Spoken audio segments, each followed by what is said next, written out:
Mm. Make it full screen. Yeah.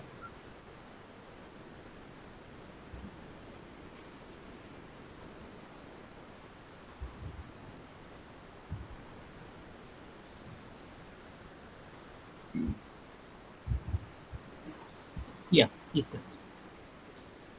Good evening, everyone. Myself, Shantana Mondol. I'm a research scholar at the Department of Mathematics in Presidency University, Kolkata. My research area is adaptive dynamics and evolutionary game theory. Today, I'll be talking about first AI winter of connectionism. So today we use tools like ChatGPT and other generative AI systems almost every day. So these systems is based on neural networks. However, the situation was quite different 50 years ago. So around this 1969 to 1986, neural networks was considered a failed approach. So the funding declined and many scientists left this field. Now, before discussing the AI winter, let's first understand the connectionism. So, connectionism is inspired by the human brain. It is a large network of simple interconnected processing units, namely artificial neurons. And here, the knowledge is distributed among the connection weights. The artificial neurons also operate simultaneously. In 1957, Frank Rosenblatt introduced the Mark I perceptron. So, this machine was capable of learning from examples. The US Navy also funded this project, and the New York Times even predicted that this machine would someday walk, talk, and think like human. Now, today we understand that this prediction was too far fetched for the perceptron. Now let's briefly understand the mathematics. So a perceptron receives several inputs, here x1 to xn, and each input has the associated weight, which are w1 to wn, and there is a bias in the neuron, which is theta. Now perceptron computes a weighted sum of its inputs and biases, and if this sum exceeds the threshold, then the output is 1, and otherwise the output is 0. So geometrically this creates a linear decision boundary or a hyperplane. So it separates data into two classes using a straight line or a plane or a hyperplane in the higher dimension. And there is also a learning algorithm. It learns by repeatedly adjusting its weights. If data, if a zero level input is classified as 1, then the weight update follows this rule. And if a 1 label data is classified as 0, then the weight update follows this rule. Now, perceptrons perform very well on binary functions like and or, and here we can see that the data can be rightly classified just using a straight line. However, the first AI winter for connectionism began in 1969. Researchers at MIT, particularly Marvin Minsky and Seymour Papert, believed intelligence should be represented symbolically using logical rules. That is the symbolic AI. And they in 1969 they analyzed the limitation of the perceptron model in their famous book Perceptrons. They prove that the perceptron cannot compute XOR gate, and here these two conditions are contradictory to this fourth condition, and the red and blue lines cannot be separated in two classes using a straight line. Moreover, there are 2 power 2, that is 16 binary functions with two inputs, and among these, only XOR and XOR NOT cannot be solved by perceptron. So, perceptron convergence theorem states that if the training data is linearly separable, then the learning algorithm must converge. But when the data is not linearly separable, no convergence guarantee exists.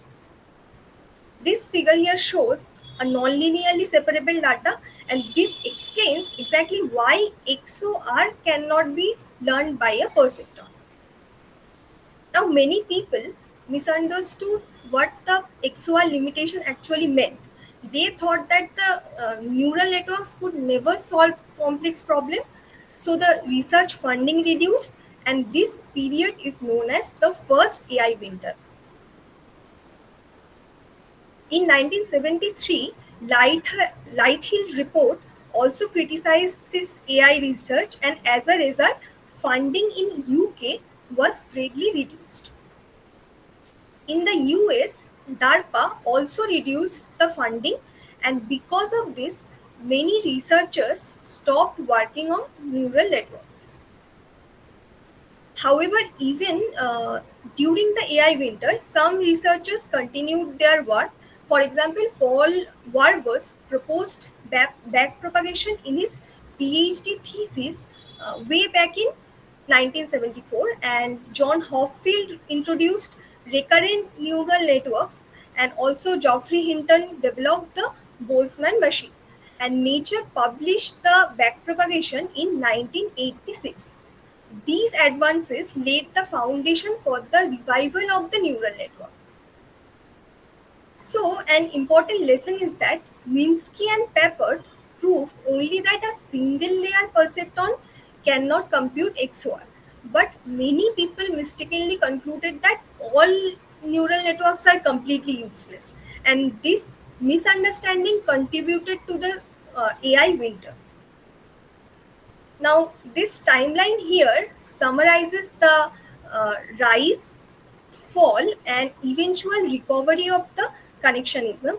And here it shows that the scientific progress depends not only on the mathematical results but also on the research funding and the public opinion. Now, the solution came by adding hidden layers. A multi-layer perceptron, also known as MLP, with hidden neurons can solve XOR. So this became the revival of the connectionism. So here we see one implementation of XOR. There are four hidden neurons in a single hidden layer, and an MLP can successfully compute XOR if the weights in the first layer are -1 and 1. Here the blue color represents the -1 and the black color represents the +1. So then from the thresholding condition we get these four conditions here, and here we can see that there is no contradictory inequality. So this represents the XOR. So more generally, any Boolean function of n inputs can be represented by a network of perceptron containing one hidden layer with 2 power n neurons and one output layer containing one neuron. Though as n increases, the number of neurons in the hidden layer also increases exponentially, but in theory we can do it. Also, the backpropagation is a learning method for the MLP. This slide explains the backpropagation algorithm in simple steps. So it shows how a neural network learns from its mistakes. So first, the model starts with initial parameters, namely the weights and the biases. And this is the training data, and it makes predictions using a forward pass, and next it calculates how much each parameter contributed to the error, and updates by using this way to improve the future prediction. So this process is repeated until the model becomes more accurate. So this backpropagation algorithm became one of the most important algorithms in modern AI. So to conclude, the first AI winter teaches us an important lesson. So scientific criticism is valuable, but the misunderstanding can slow the progress for decades. The perceptron failed because it was too simple, not because the neural networks were fundamentally wrong. Once the hidden layer and the backpropagation were introduced, neural networks became one of the most successful technologies in AI. Here are the references. Thank you.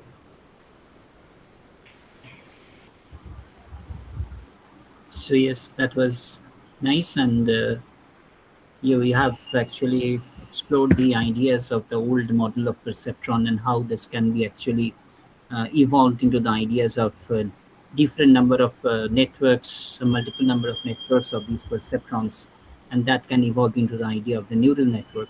So it's nice. And finally, you have shown about the backpropagation, and you considered that eta, that is the learning rate, also in this particular model. So yeah,